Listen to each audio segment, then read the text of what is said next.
Continuamos con el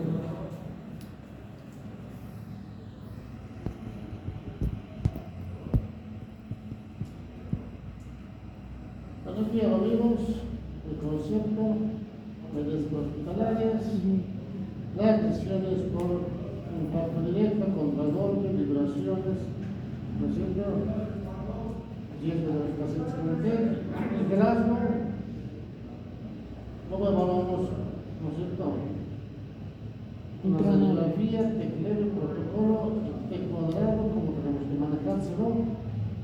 Grave, sí, porque de masa encefálica tenemos antecedentes de cómo se presenta un TEC, qué es lo que debemos hacer.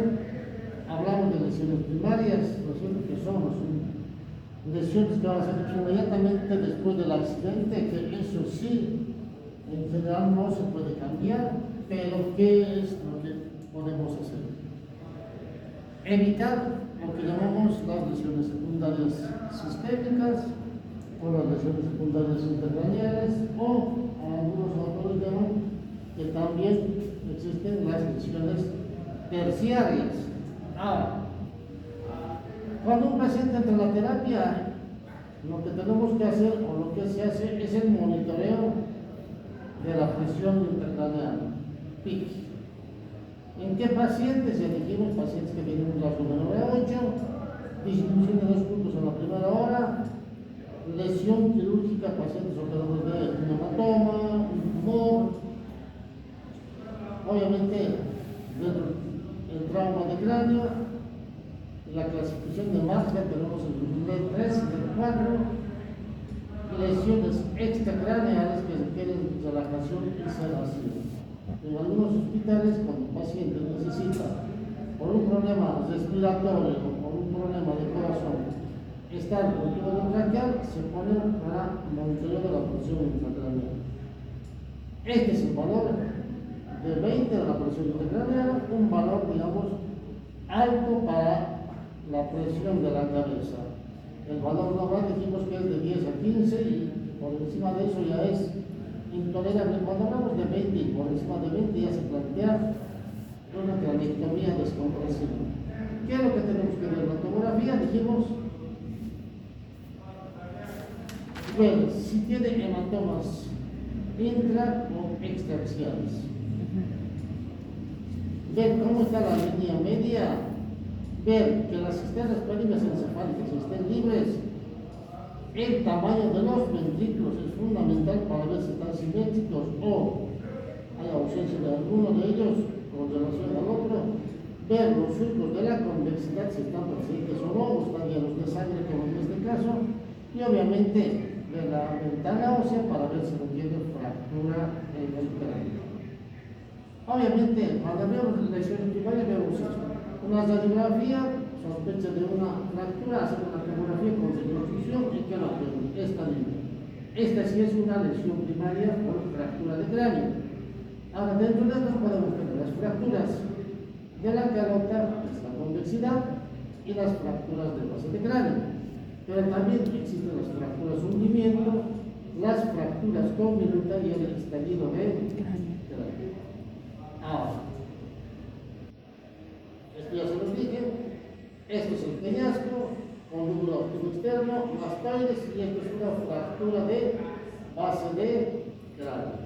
Pues cuando vemos esto, tenemos que sospechar que el paciente puede perder líquido por el conducto auditivo externo y provocar o presentar una meningitis, ¿no es cierto? Esto es fractura hundimiento, ¿no es cierto? Por un cascotazo, esto es lo mismo, fíjense, tenemos hematoma epidural y contusiones intracerebrales por lesión directa. La clasificación de Marshall, hablamos de esto, tipo 1, 2, 3, 4, 5 y 6, el 5, cada uno solo el 5 y el 6. En el 1 no vemos ninguna lesión, en el 2 las cisternas están presentes, hay una leve desviación de línea media, pequeñas contusiones menores a 25 milímetros. O fragmentos óseos del parénquima cerebral. El 3 es swelling porque no se ven las cisternas encefálicas, eso preocupa al médico. ¿Por qué? Porque va a comprimir el tronco cerebral, mientras que el 4 sí existe también suelo, pero en un solo lado. Va a provocar desviación de línea media mayor a 5 milímetros, mayor volumen de sangre, y después vienen las masas evacuables, que son quirúrgicas, y aquellos que no, porque ya no tienen chance para ningún procedimiento quirúrgico.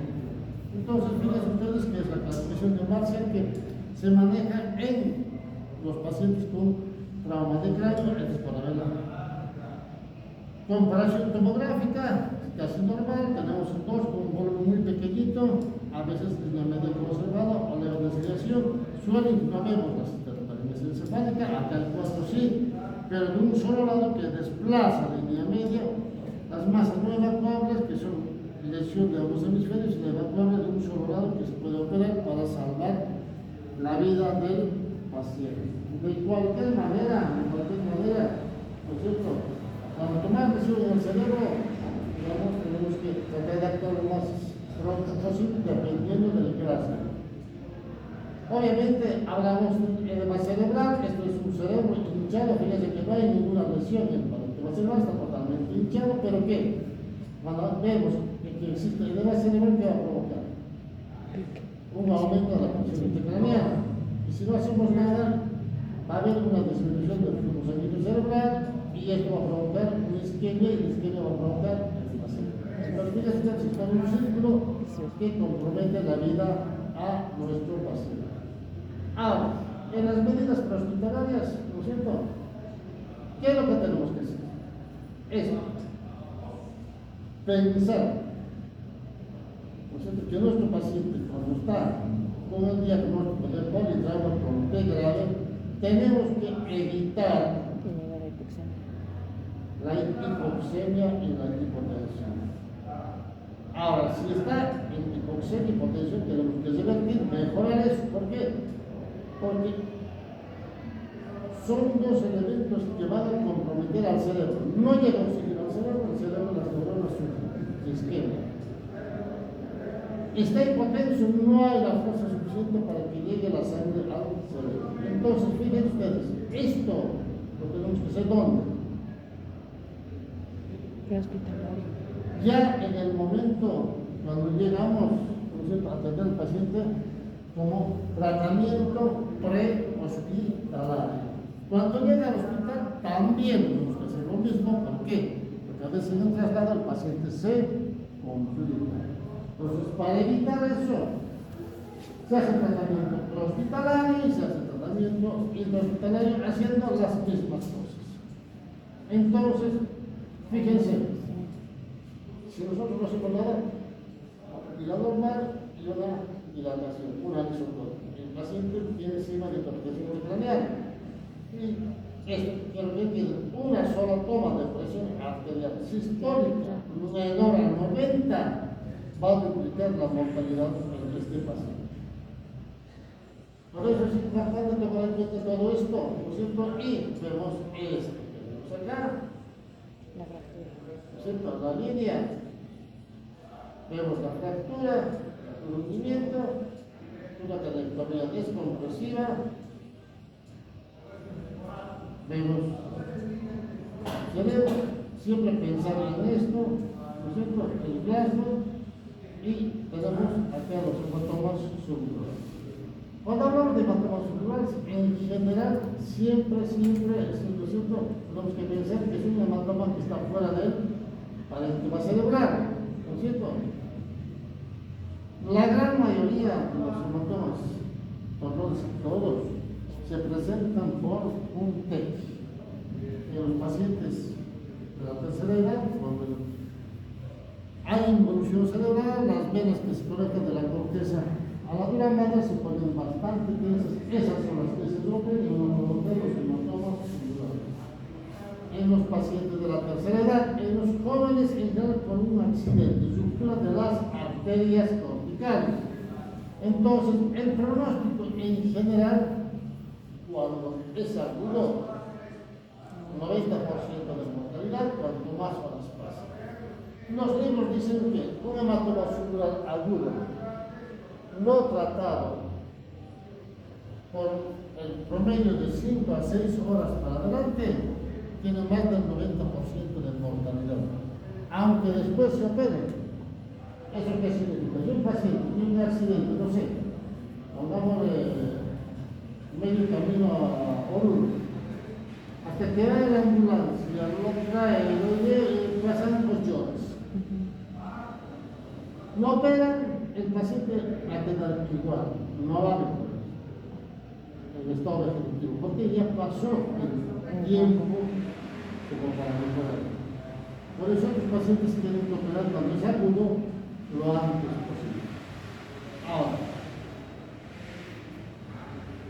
¿cómo diagnosticamos? Mediante una tomografía. Siempre vamos a ver, ¿no es cierto? En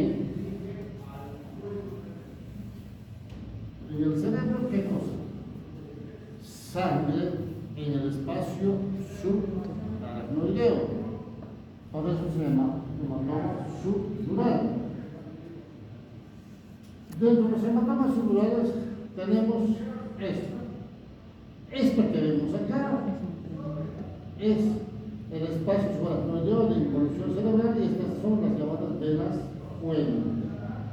Normalmente una persona normal, joven, adulto como ustedes, el espacio es así, virtual. Sabemos que existe, pero a veces no se ve. Sabemos que circula el líquido cefalorraquídeo para lubricar y mantener a flote el cerebro, pero a veces no lo vemos, pero en un paciente de la tercera edad vemos este espacio amplio y con las venas. Entonces, acá tenemos las venas, fíjense, están pegadas, pero no se ve, pero estas sí están gigantes.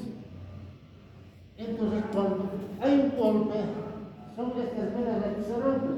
Entonces, fisiopatológicamente hablando, esa es la causa. ¿Para qué? Para que se presente un hematoma subdural. Entonces, ¿cuál es la fisiopatología? Ruptura de las venas puente. ¿No es cierto? ¿Qué va a provocar? Esto. Hematoma subdural agudo. Cuando es agudo, desviación de línea media y deterioro neurológico, se tiene que operar. Hay que operar porque el paciente no va a aguantar. Pero tenemos también, ¿no es cierto?, algunos pequeños hematomas como estos que no desplazan línea media. El paciente a veces tiene muy poca sintomatología y a veces nada.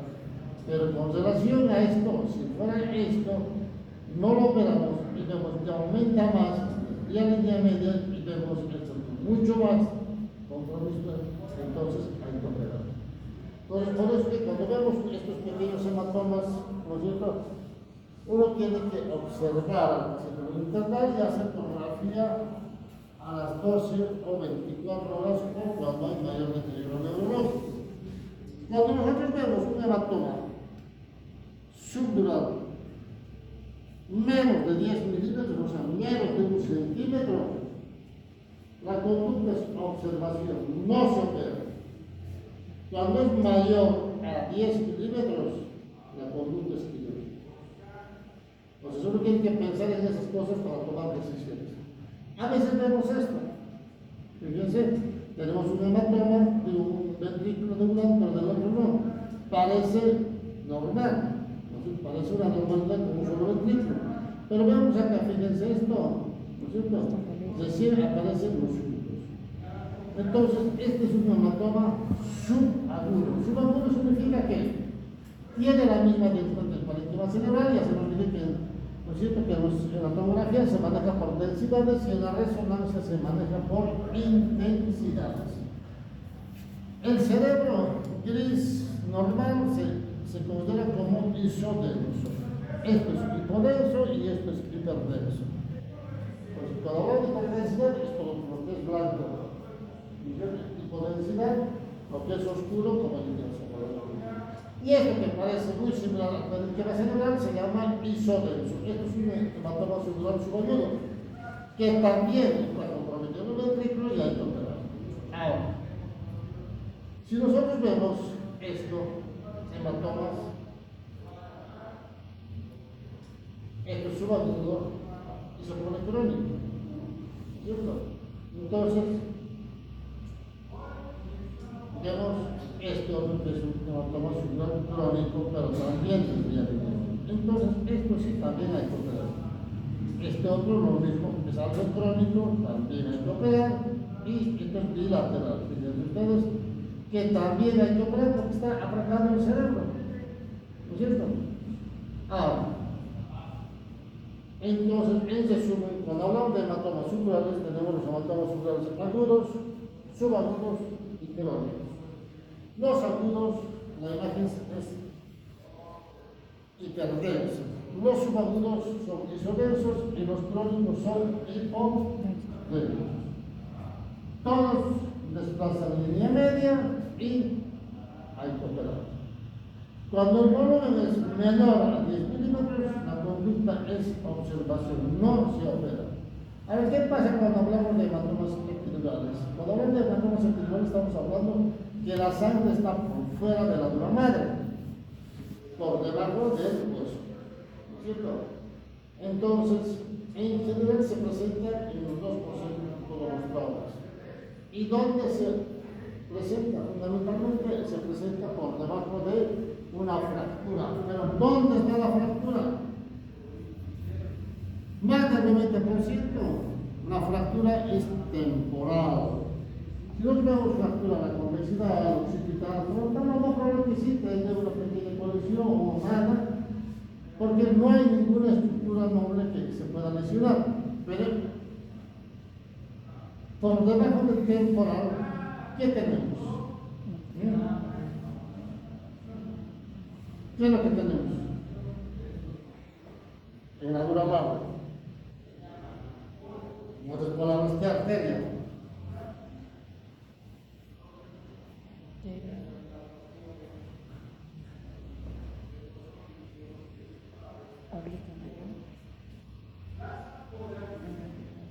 La arteria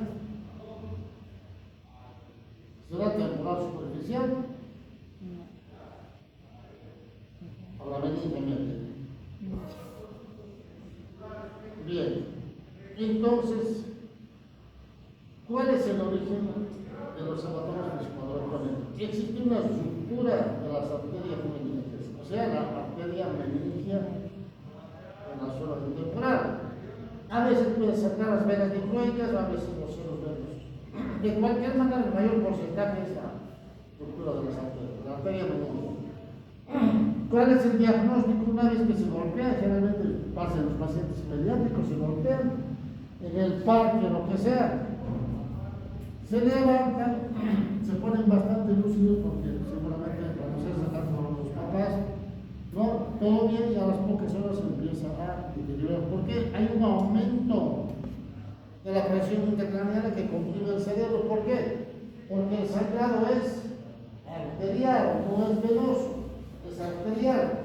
Entonces, a ver, lo que se llama un intervalo lúcido antes del deterioro de la conciencia del paciente. Cuando hacemos la tomografía vamos a ver una imagen hipertensa por fuera de la dura madre, ¿no es cierto?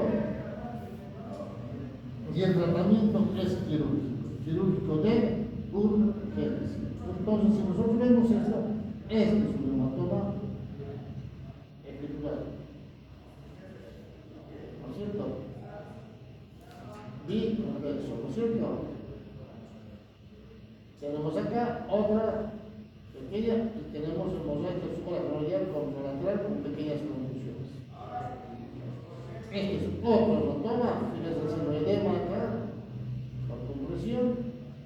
A este paciente pediátrico lo abrimos, buscamos la fractura a nivel temporal, sacamos el hueso y encontramos esto.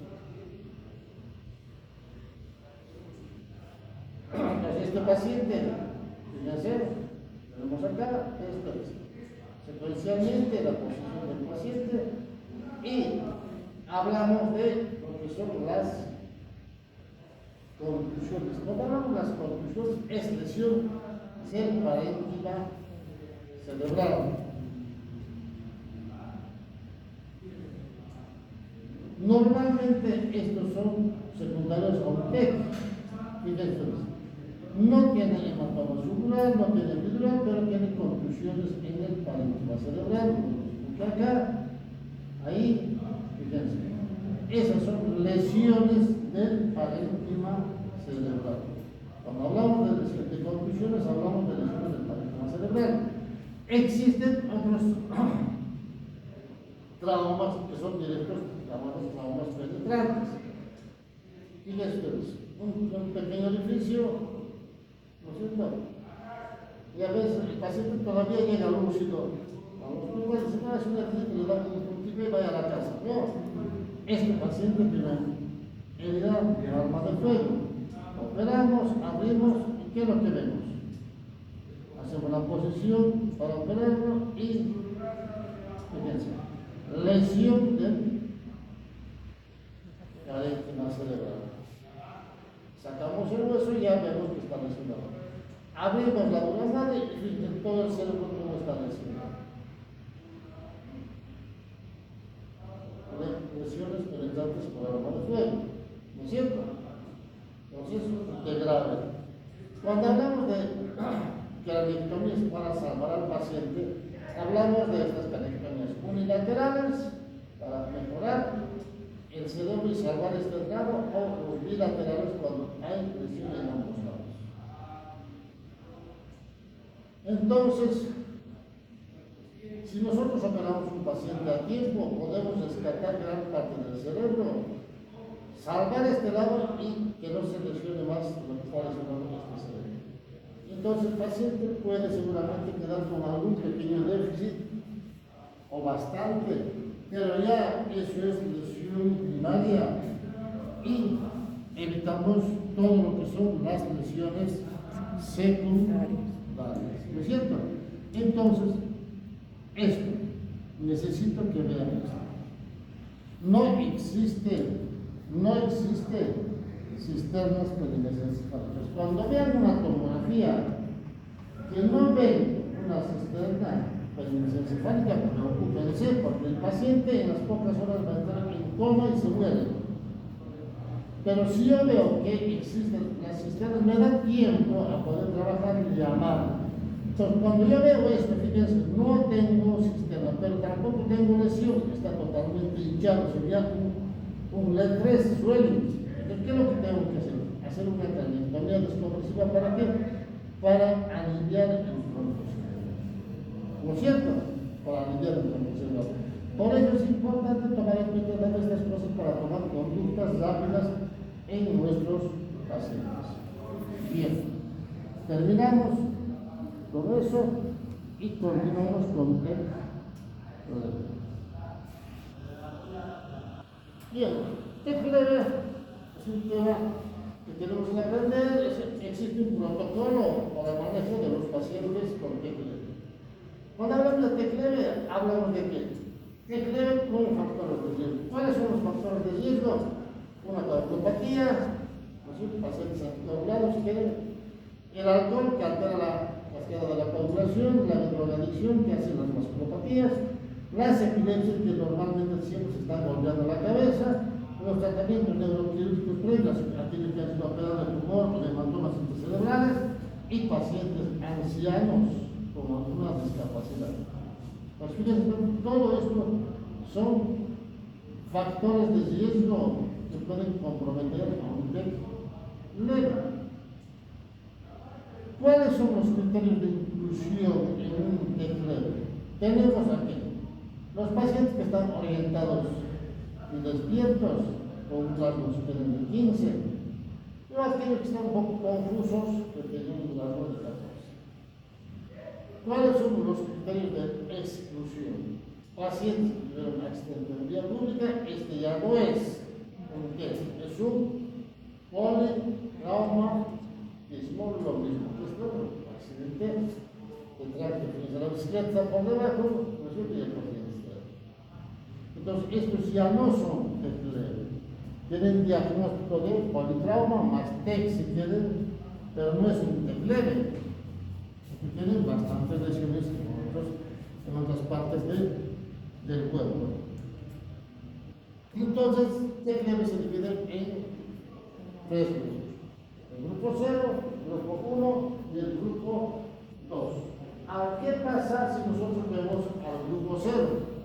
Generalmente son pacientes que están totalmente lúcidos, contentos, que el científico está lúcido y, ¿no es cierto?, tiene la lesión en la cabeza, pero está feliz, ¿no es cierto? Está feliz, no tiene ninguna complicación. Entonces,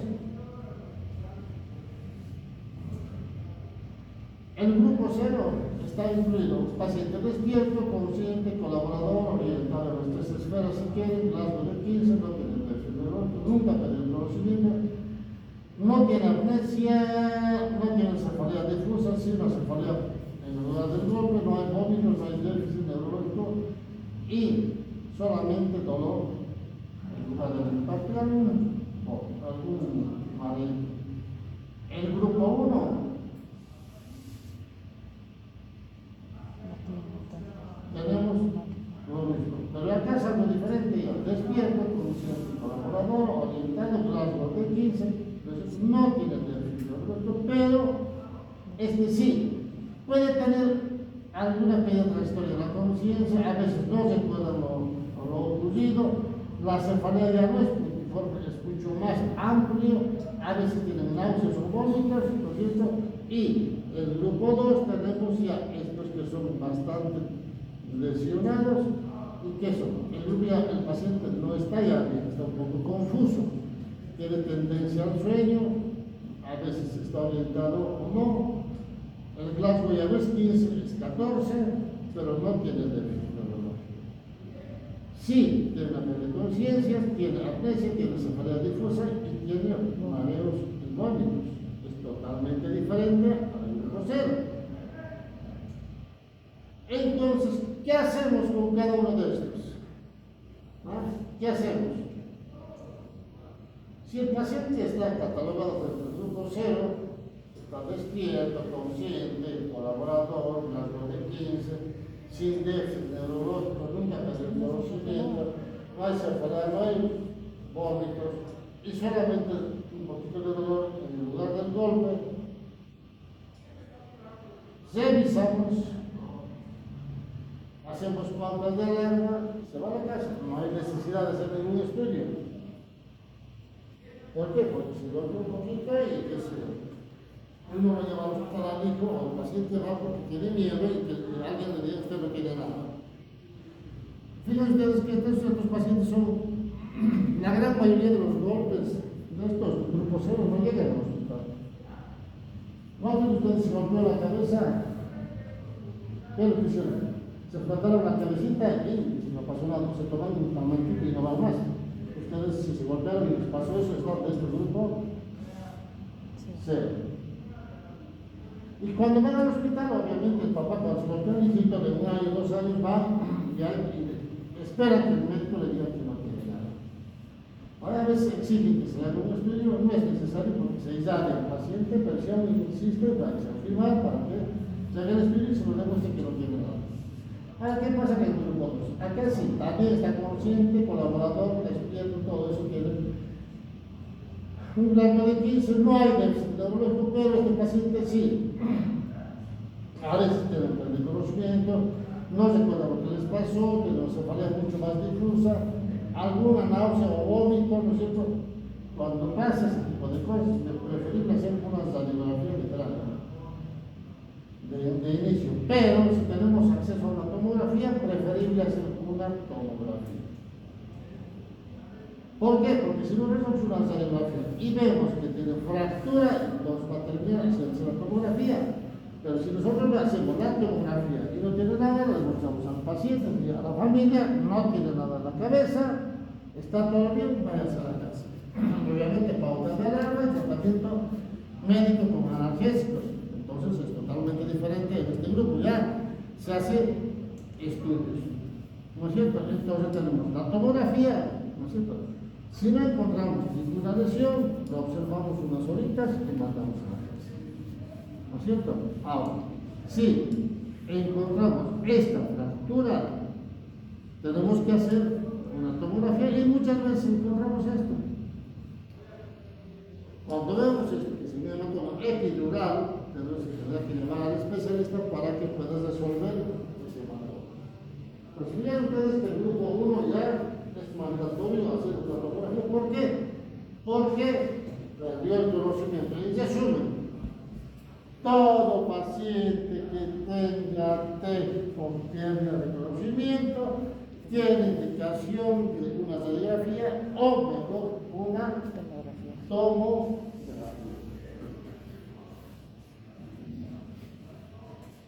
Bien.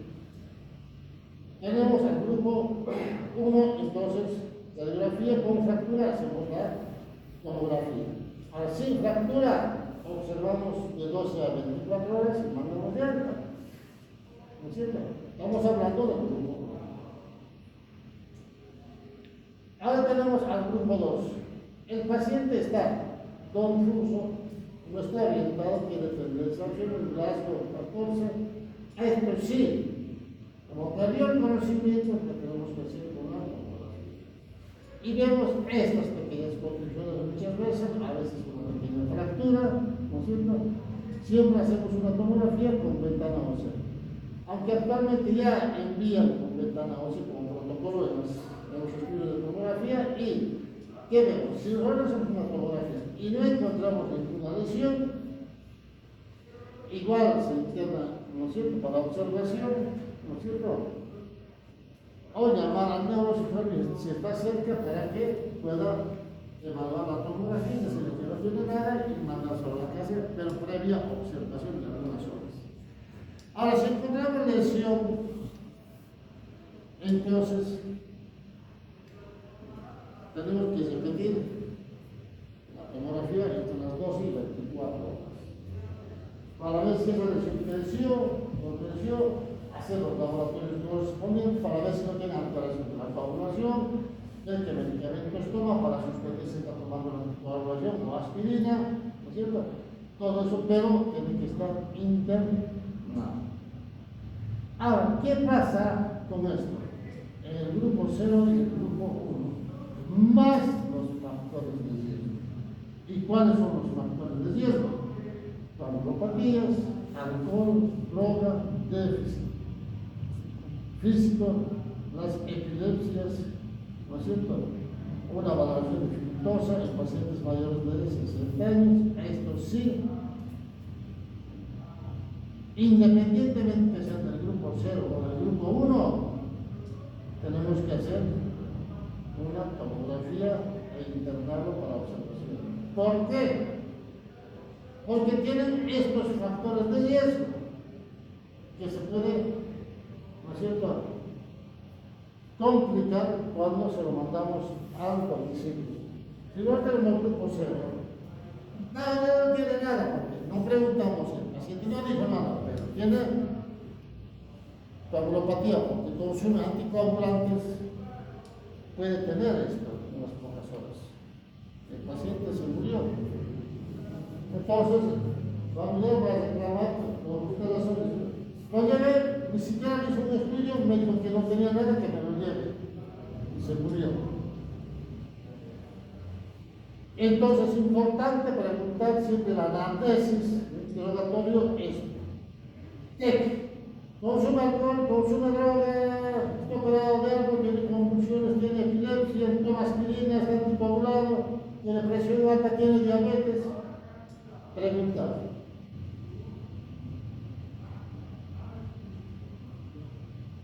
Los pacientes mayores de 60 años tienen más riesgo y los pacientes menores de 2 años también. Entonces, fíjense que todo esto afecta en este grupo 0 y el grupo 9. Entonces hacemos la tomografía, los factores de riesgo. Si tenemos lesión, que consulta el especialista. Ahora, si no tienen lesión, lo mismo tienen que internarse y repetir una tomografía a las 24 horas. ¿Para qué? Para ver que el cerebro está todo bien, ¿ok? Y entonces con eso ya vemos que el paciente no se complicó y se lo mandamos a la casa. Fíjense ustedes que el TEG tiene todo un protocolo para manejo. No es un TEG nada más, nada vaya a la casa. Entonces, siempre piensen y busquen esto. Fractura occipital que va hacia la base del cráneo, podemos sacar esto y continúa por acá. Uno tiene que ser un observador, ¿no es cierto?, para marcar pronóstico y fundamentalmente para decirle al paciente, ¿no es cierto?, como he dicho, a la familia, que el paciente tiene esa fractura de base de cráneo, ¿no es cierto?, y puede complicarse dentro de los primeros 24 a 48 horas. Bien, ¿alguna pregunta, jóvenes?